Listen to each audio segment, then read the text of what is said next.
You're holding a tiny brick of metal and glass. It fits in your pocket, but inside, it's basically a tiny lightning demon trapped in a box. Oh hey, your battery just went from 80% to 3% instantly. What the heck is going on here? To understand that, we need a little bit of science. Okay, maybe more than a little bit.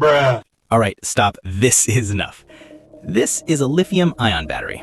Looks boring, but inside, it's like a microscopic rave.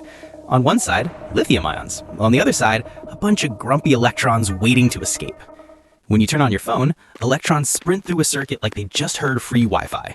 That flow, that's electric current. But why does it die? Because the lithium ions slowly move from one side of the battery to the other, and when they all shuffle over, your phone basically says, yeah bro, I'm done. And here's the twist. Your battery percentage is a lie.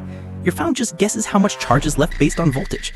If it's cold outside, the chemical reactions slow down. Your phone panics, oh no, low voltage, and boom, it drops 50% like it saw a ghost. Also, charging isn't magic.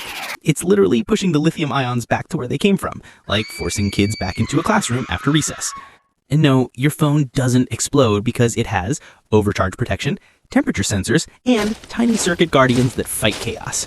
Shout out to them, they're the real MVPs. But why does your battery get worse over time? Because the ions get tired.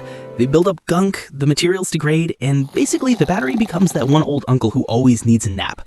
Eventually, your phone can't hold as many ions, and the battery's like, best I can do is 12 minutes. So yeah, your phone isn't betraying you. It's just chemically exhausted. Same, honestly.